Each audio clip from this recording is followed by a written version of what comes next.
नमस्कार, दिन भर की बड़ी खबरों में आपका स्वागत है। पहले एक नजर आज की सुर्खियों पर। मनी लॉन्ड्रिंग मामले में केजरीवाल की सुनवाई आज रोज एवेन्यू कोर्ट सुनाएगा फैसला। फिलहाल तिहाड़ जेल में बंद है केजरीवाल। आज हो सकती है केंद्रीय कैबिनेट की पहली बैठक। मीटिंग में लिए जा सकते हैं बड़े फैसले। किसानों को लेकर चर्चा संभव। आज झारखंड और छत्तीसगढ़ में भी कैबिनेट बैठक। कई जरूरी मुद्दों पर चर्चा संभव। लिए जा सकते हैं महत्वपूर्ण फैसले। उड़ीसा विधानसभा का विशेष सत्र आज। नव निर्वाचित विधायकों को दिलाया जा रहा है शपथ। 20 जून को स्पीकर का होगा चुनाव। उड़ीसा चुनाव में बीजेपी की हुई है जीत। हरियाणा की सियासत से खबर। 20 जून को राज्यपाल से मिलेगा कांग्रेस का प्रतिनिधि मंडल। फ्लोर टेस्ट की करेगा मांग। आज कांग्रेस सांसद राहुल गांधी का जन्मदिन। 54 वर्ष के हुए राहुल। बहन प्रियंका संग कांग्रेस हेडक्वार्टर पहुंचे राहुल गांधी समर्थकों के साथ काटा केक। नीट घोटाला मामले में कांग्रेस करेगी देश में आंदोलन। 21 जून को देश भर में कांग्रेस जताएगी विरोध। नोटिफिकेशन जारी कर दी जानकारी। बिहार पहुंचे पीएम मोदी। नालंदा यूनिवर्सिटी के नए कैंपस का किया उद्घाटन। विदेश मंत्री एस जयशंकर भी रहे मौजूद। पीएम के बिहार दौरे पर जयराम रमेश का ट्वीट। पूछा कब मिलेगा पटना विश्वविद्यालय को केंद्रीय विश्वविद्यालय का दर्जा। बिहार को विशेष राज्य का दर्जा देने पर भी पूछे सवाल। आईसीसी T20 विश्व कप में आज से सुपर टीमों के बीच होगा शुरू मुकाबला। आज अमेरिका और दक्षिण अफ्रीका की होगी भिड़ंत। रात 8 बजे से होगा मैच का प्रसारण। ये तो थी सुर्खियां। बात आज की सबसे बड़ी खबर की। केंद्र की मोदी सरकार कितने दिन चलेगी, इस पर पहले दिन से ही सवाल उठ रहे हैं। और इस बीच कांग्रेस नेता राहुल गांधी ने बड़ा दावा कर दिया है। उन्होंने संकेत दिए कि एनडीए में शामिल कई दल उनके संपर्क में। और क्या कहा राहुल ने, जानने के लिए देखिए ये रिपोर्ट। कांग्रेस सांसद राहुल गांधी के खुलासे ने एनडीए खेमे में खलबली मचा दी है। दरअसल राहुल का कहना है कि एनडीए सरकार के कई सांसद इंडिया गठबंधन के संपर्क में है। राहुल ने चेतावनी दी है कि एक छोटी सी गलती एनडीए को बहुत भारी पड़ सकती है। इसके साथ ही राहुल ने दावा किया कि मोदी खेमे में बहुत असंतोष है। उस तरफ से कई दल सरकार गिरने पर पाला बदलने के लिए तैयार है। राहुल ने कहा कि लोकसभा चुनाव के बाद भारतीय राजनीति में बहुत बड़ा बदलाव आया है, जिसके बाद मोदी का विचार और मोदी की छवि खत्म हो गई है। राहुल ने बीजेपी को घेरते हुए कहा कि जो लोग 10 साल से अयोध्या की बात कर रहे थे, उनका वहां की जनता ने सफाया कर दिया। उन्होंने आगे कहा कि धार्मिक नफरत पैदा करने का भाजपा का मूल ढांचा और विचार दोनों ही ध्वस्त हो चुके हैं। राहुल गांधी के इस बयान से बीजेपी और एनडीए के अंदर छटपटाहट तेज हो गई है। आपको बताते चलें कि लोकसभा चुनाव में फैजाबाद यानी अयोध्या सीट पर बीजेपी के लल्लू सिंह को सपा उम्मीदवार अवधेश प्रसाद ने लगभग 55,000 वोटों के अंतर से हराया था। राहुल गांधी ने मोदी सरकार के जल्द ही गिरने का दावा किया है। तो दूसरी तरफ इंडिया में शामिल तमाम दल खुलकर दावा कर देंगे ये सरकार जनमत की चोरी से आई है, ईवीएम में धांधली के सहारे जीती है। लेकिन अब ईवीएम पर सवाल उठाने वालों में बीजेपी के नेता भी शामिल हो गए हैं और चुनाव आयोग एक बार फिर सवालों के घेरे में आ गए हैं। तो क्या है पूरा मामला, देखिए ये रिपोर्ट। ईवीएम को लेकर विपक्ष तो पहले से ही मोदी सरकार और चुनाव आयोग पर हमलावर है, तो अब इसमें बीजेपी नेता का नाम भी शामिल हो गया। आपको बता दें कि इस बार के चुनाव नतीजों के बाद कई विपक्षी प्रत्याशियों ने अपनी हार के लिए ईवीएम को जिम्मेदार ठहराया था। अब इस विरोध में बीजेपी के नेता भी कूद गए हैं। हम बात कर रहे हैं अहमदनगर से। बीजेपी के हारे हुए प्रत्याशी सुजय राधाकृष्ण विखे पाटिल को शरद पवार की एनसीपी के नीलेश ज्ञानदेव लंके ने 2892 वोटों से हराया। और अब विखे पाटिल ईवीएम को अपनी हार का जिम्मेदार मान रहे हैं। इसे लेकर उन्होंने इलेक्ट्रॉनिक वोटिंग मशीन और वीवीपैट यूनिट के मेमोरी वेरिफिकेशन की मांग की है। इसके बाद ये साफ हो गया है कि विपक्षी नहीं बल्कि बीजेपी के नेता भी ईवीएम पर सवाल उठा रहे हैं। कुल 10 उम्मीदवारों ने चुनाव आयोग का दरवाजा खटखटाया है और ये तस्वीर सिर्फ लोकसभा ही नहीं बल्कि विधानसभा में भी नजर आ रही है। पिछले दिनों उड़ीसा में विधानसभा चुनाव हुए। यहाँ झारसुगुड़ा से बीजेपी के नेता दीपाली दास ने चुनाव लड़ा और मात्र 1265 वोटों से हार गई। गौरतलब है कि दीपाली इस सीट से पहले कई बार जीत दर्ज कर चुके हैं। इसे लेकर दीपाली ने 13 मशीनों के सत्यापन की मांग चुनाव आयोग से की है। मतलब साफ है कि चुनाव लोकसभा का हो या विधानसभा का, ईवीएम में बड़े पैमाने पर हेरफेर हुई है। बीजेपी भले ईवीएम का खुलकर समर्थन करती हुई दिखती है, लेकिन अब तो बीजेपी के नेता ही ईवीएम में धांधली के आरोप लगा रहे हैं और वो भी उस राज्य में जहां पहले से बीजेपी की सरकार है। बीजेपी के नेता ही ईवीएम पर सवाल कर रहे हैं, जिसने मोदी सरकार की परेशानी बढ़ा दी है। वैसे परेशानी तो इस समय लोकसभा स्पीकर के पद ने भी मोदी सरकार की बढ़ा रखी है। बीजेपी अपने पाले में ये पद रखना चाहती है, तो एनडीए के सहयोगी इसे बीजेपी को देने के लिए तैयार नहीं है। खासतौर पर टीडीपी का रुख कुछ ज्यादा ही सख्त दिख रहा है। तो क्या है मामला, देखिए ये रिपोर्ट। लोकसभा स्पीकर का पद एनडीए में टूट की वजह बनता दिख रहा है और बीजेपी किसी भी कीमत पर स्पीकर की गद्दी पर अपने नेता को बिठाना चाहती है, तो वहीं टीडीपी भी अपनी मांग पर लगातार अड़ी हुई है। चंद्रबाबू नायडू ने तो स्पीकर पद को लेकर समझौता करने से इनकार ही कर दिया है।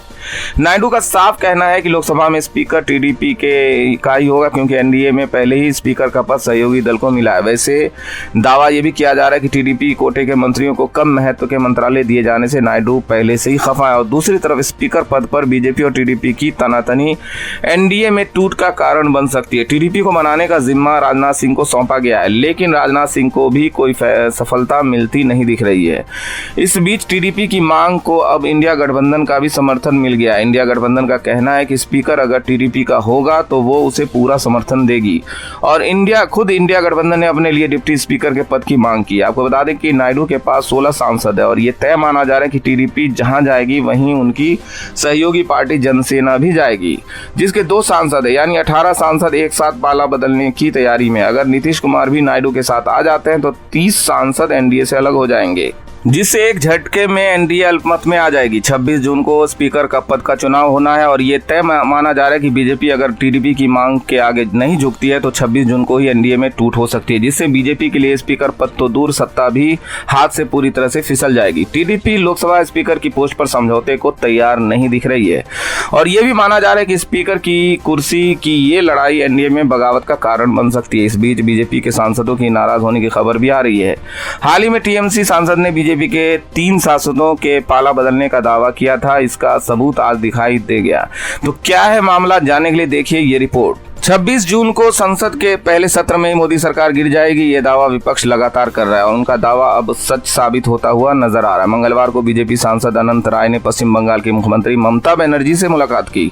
लोकसभा चुनाव 2024 के नतीजों में बीजेपी को पश्चिम बंगाल में तगड़ा झटका लगा। नतीजों के बाद से ही बंगाल की मुख्यमंत्री काफी एक्टिव हो चुकी हैं और इस कड़ी में उन्होंने greater Cooch Behar peoples association के नेता और बीजेपी के राज्यसभा सांसद नागेंद्र रे उर्फ अनंत महाराज से मुलाकात की है। दोनों नेता के बीच इस मुलाकात के कई मायने निकाले जाने। चर्चा शुरू हो गई कि क्या अनंत राय पाला बदलने की तैयारी में है, क्योंकि कुछ ही दिन पहले टीएमसी सांसद साकेत गो ने दावा किया कि बीजेपी के 3 सांसद उनके संपर्क में, जिसके बाद ममता बनर्जी की ये मुलाकात सामने आई है। अनुसूचित जाति से आने वाले अनंत राय का कूच बिहार, दिनाजपुर और जलपाईगुड़ी में काफी प्रभाव माना जा रहा है और अगर ये चर्चाएं साबित हुई तो इस बीच के लिए जोरदार झटका माना जा रहा है, क्योंकि विपक्ष ऐसे कई नेताओं के पाला बदलने के दावे लगातार कर रहा है और अगर ये भी सांसद पलटी मार देते हैं तो एनडीए सरकार 6 महीने में भी मैदान में नहीं टिक पाएगी। हालांकि मुलाकात को लेकर अब तक कोई आधिकारिक बयान सामने नहीं आया है। बीजेपी के सांसद पाला बदलने की तैयारी में है, इसके संकेत लगातार मिल रहे हैं, तो पाला बदलने की कोशिश में उसके सहयोगी भी दिखाई दे रहे हैं। महाराष्ट्र एनडीए में तो जमकर टकराव की खबरें सामने आ रही है। साथ ही एनडीए में शामिल पार्टियों के नेता इंडिया में शामिल होने की तैयारी में जुटे हैं, यानी एनडीए हर तरफ से कमजोर होता दिखाई दे रहा है। महाराष्ट्र में महायुति गठबंधन बड़े संकट में नजर आ रहा है। फिलहाल सत्ता पर काबिज बीजेपी, शिंदे गुट की शिवसेना और एनसीपी अजित गुट का ये गठबंधन इस बार के चुनाव से पहले ही कमजोर होता दिख रहा है। केंद्र की एनडीए सरकार में मंत्रिमंडल के बंटवारे के बाद से जहां गठबंधन में शामिल दोनों ही दल बीजेपी से नाराज नजर आ रहे थे, तो अब अजित गुट ने पीएम मोदी के सामने बड़ी मांग रखने की बात कही और अजित पवार गुट के नेता छगन भुजबल ने कहा कि वो पीएम मोदी से देशव्यापी जाति जनगणना की मांग कर देंगे। तो बता दें कि विपक्ष लंबे समय से जातीय जनगणना की मांग कर रहा है, जबकि मोदी सरकार इसके सख्त खिलाफ रही है। यहाँ तक कि बिहार के कास्ट सर्वे को लेकर बीजेपी ने कड़ी आपत्ति जताई थी और अब बीजेपी के सहयोगी दल ही विपक्षी मांग पर जोर दे रहे हैं। ऐसे में पार्टी में टकराव बढ़ने की आशंका जताई जा रही है। तो वहीं अजित पवार की पार्टी के अपने विधायक भी पाला बदलने की कगार पे आ गए हैं। एनसीपी शरद गुट के विधायक और शरद पवार के पोते रोहित पवार ने भी बड़ा दावा किया है। रोहित का कहना है कि अजित गुट के 19 विधायक उनके संपर्क में और इस मानसून सत्र के बाद वो पाला बदलने के लिए तैयार हैं। फैसला पार्टी के मुखिया शरद पवार करेंगे। आपको बता दें कि ये दूसरी बार है जब रोहित ने यह दावा किया है, जिसके बाद महाराष्ट्र को लेकर सियासी गलियारे में चर्चाएं काफी तेज है।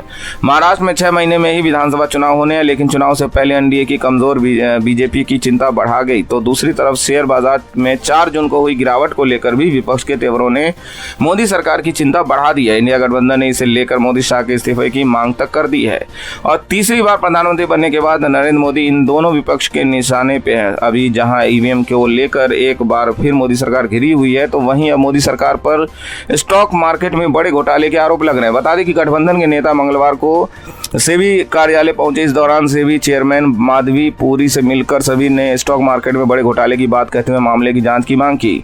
सेबी कार्यालय पहुंचने के बाद नेताओं ने कहा कि लोकसभा चुनाव के बाद जिस दिन चुनाव के रिजल्ट आए उसी दिन स्टॉक मार्केट तेजी से गिरा। इसी के साथ अमित शाह के इस्तीफे की मांग की बात की। बता दें कि टीएमसी के कल्याण बनर्जी का कहना है कि नतीजों के बाद शेयर मार्केट में 30 लाख करोड़ का नुकसान हुआ, ये स्कैम है। अमित शाह ने नतीजों से पहले एक इंटरव्यू में कहा था कि जमकर शेयर खरीदो, इनका इससे क्या लिंक है। इस स्कैम के पीछे नरेंद्र मोदी और अमित शाह में इस मामले की जांच होनी चाहिए।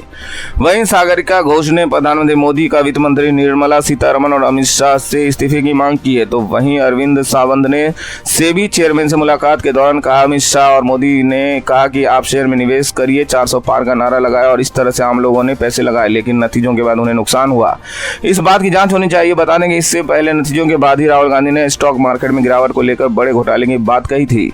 उन्होंने इसके लिए पीएम मोदी और गृह मंत्री अमित शाह को जिम्मेदार ठहराते हुए जांच की मांग की थी। इसके बाद तृणमूल कांग्रेस ने भी घोटाले की बात कहते हुए जांच की मांग की थी।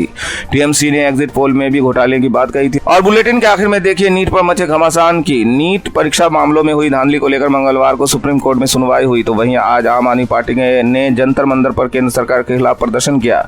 इस दौरान आपने केंद्र सरकार पर अपनी जिम्मेदारी से भागने का आरोप लगाया और क्या कुछ कहा आपने जानने के लिए देखिए ये रिपोर्ट। मंगलवार को सुप्रीम कोर्ट में नीट घोटाले पर ग्रेस मार्क से जुड़ी याचिका पर सुनवाई हुई। इस दौरान कोर्ट ने नेशनल टेस्टिंग एजेंसी यानी कि एनटीए से कई तीखे सवाल किए। कोर्ट ने कहा कि अगर किसी की ओर से जरा भी लापरवाही हुई है तो उसे पूरी तरह से निपटाया जाना चाहिए। बच्चों ने परीक्षा की तैयारी की है, हम उनकी मेहनत को नहीं भूल सकते। बेंच ने सरकार और एनटीए से भी ये कहा कि कल्पना कीजिए कि सिस्टम के साथ धोखाधड़ी करने वाला व्यक्ति डॉक्टर बन जाता है, वो समाज के लिए और भी ज्यादा खतरनाक है। इसी के साथ घोटाले से जुड़ी याचिकाओं को 8 जुलाई को सुनवाई करने के लिए लिस्ट कर दिया गया और वकीलों से भी उस दिन सभी मामलों पर बहस करने के निर्देश दिए गए। वहीं आज नीट परीक्षा के परिणाम में ही धांधली को लेकर दिल्ली के जंतर मंतर पर आम आदमी पार्टी ने विरोध प्रदर्शन किया। इस दौरान आप मंत्री सौरभ भारद्वाज ने कहा कि हमारी मांग है कि केंद्र सरकार अपनी जिम्मेदारी सुप्रीम कोर्ट पर न डाले, जो काम सरकार को करना चाहिए वो सुप्रीम कोर्ट पर क्यों छोड़ा जा रहा है। तो वहीं आप विधायक राखी बिरला ने कहा कि चौथी पास राजा की सरकार ने नीट एग्जाम में घोटाला कर देश के मासूम बच्चों के भविष्य के साथ सौदा कर लिया है। इस एग्जाम में कई गड़बड़ियां हुई, लेकिन शिक्षा मंत्री इसे सामान्य घटना बताते हैं। इस अपंग सरकार को देश के भविष्य की चिंता नहीं है। हम इन्हीं मासूम बच्चों की आवाज को बुलंद करने के लिए विरोध प्रदर्शन कर रहे हैं। 10th और 11th और 12th के लाखों करोड़ों बच्चों के भविष्य का सवाल है और आप इन बच्चों की आवाज को मजबूती से उठाएं। बता दें कि सुप्रीम कोर्ट में अब अगली सुनवाई 8 जुलाई को होगी। तो आज इस बुलेटिन में इतना ही। आप देखते रहिए आरटीवी न्यूज हिंदी। नमस्कार।